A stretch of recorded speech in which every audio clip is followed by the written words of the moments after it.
हम सब जानते हैं कि chartered accountancy is one of the most elite and reputed profession in India. Hello and welcome back to career talk series by Maa foundation.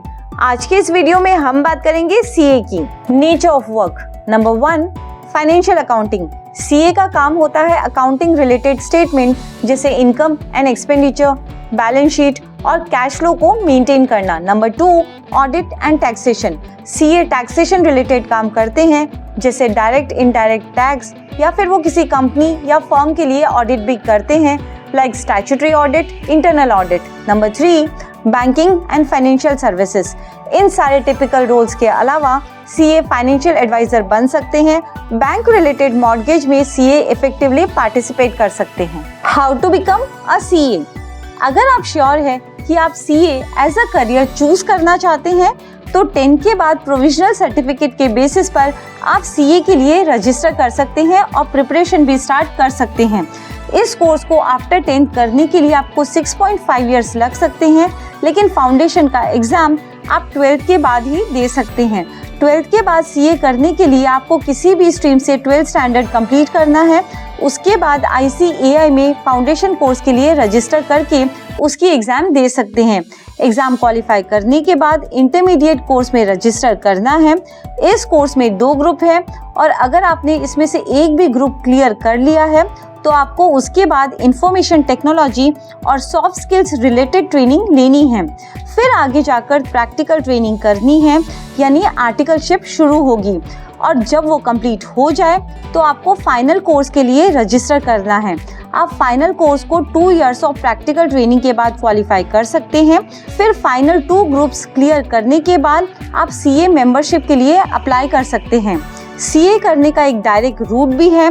इस root में commerce graduates जिनके 55% और अदर ग्रेजुएट्स जिनके 60% मार्क्स हैं वो इस कोर्स के लिए इंटरमीडिएट लेवल के लिए रजिस्टर कर सकते हैं। इंटरमीडिएट क्वालिफाई करने के बाद इंफॉर्मेशन टेक्नोलॉजी और सॉफ्ट स्किल्स रिलेटेड ट्रेनिंग होती है। प्रैक्टिकल ट्रेनिंग मतलब आर्टिकलशिप करनी पड़ती है और 2.5 इयर्स के बाद फाइनल एग्जाम दे सकते हैं। फाइनल क्लियर करने के बाद आप मेंबरशिप के लिए अप्लाई कर सकते हैं और ये ध्यान में ज़रूर रखें कि अगर हम सीए 1 गो में कर रहे हैं तो हमें 4.5 इयर्स लग सकते हैं। What to learn. आप अपनी स्क्रीन पर सीए फाउंडेशन कोर्स के 4 सब्जेक्ट्स देख सकते हैं जो आप सीए के कोर्स में क्लियर करेंगे।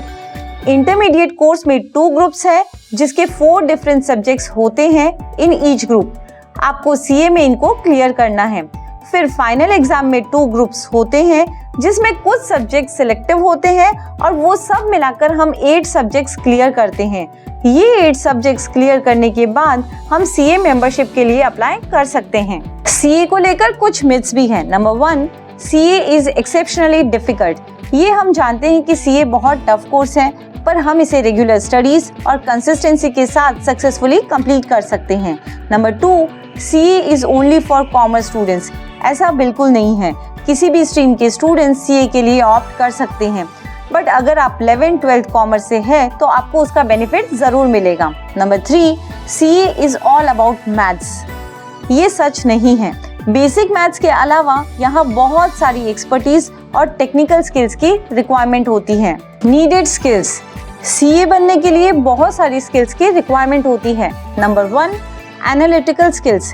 यहाँ नंबर्स के साथ जो भी एनालिसिस करना है वो हमें आना ही चाहिए। Number 2, an eye for detail. Auditing करने के लिए माइनर डिटेल्स को भी ध्यान में रखना पड़ता है। Number 3, effective communication skills. एक सीए को रोज अलग अलग लोगों से मिलना पड़ता है तो उनकी कम्युनिकेशन स्किल्स भी बहुत इफेक्टिव होनी चाहिए। Number 4, conceptual clarity.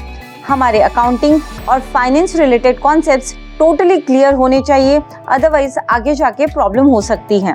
Number 5, hands on experience in Microsoft Excel and other accounting software.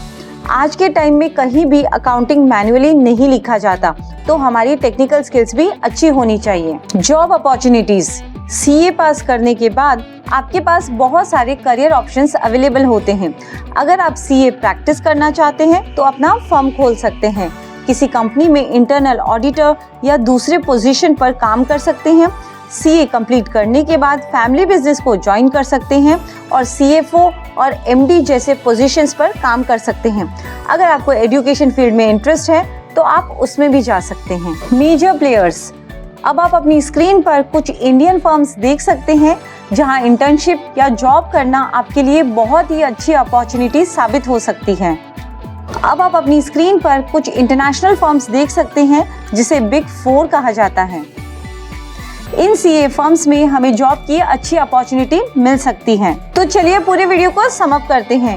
CA करने के लिए आपको डेडिकेशन और हार्डवर्क की जरूरत होती है और अगर हम CA किसी डिग्री के साथ करें तो ये हमारे लिए ज्यादा बेनिफिशियल हो सकता है। For more information on CA, visit our website, link of which is given in description, and do check our channel for more such videos. Thank you.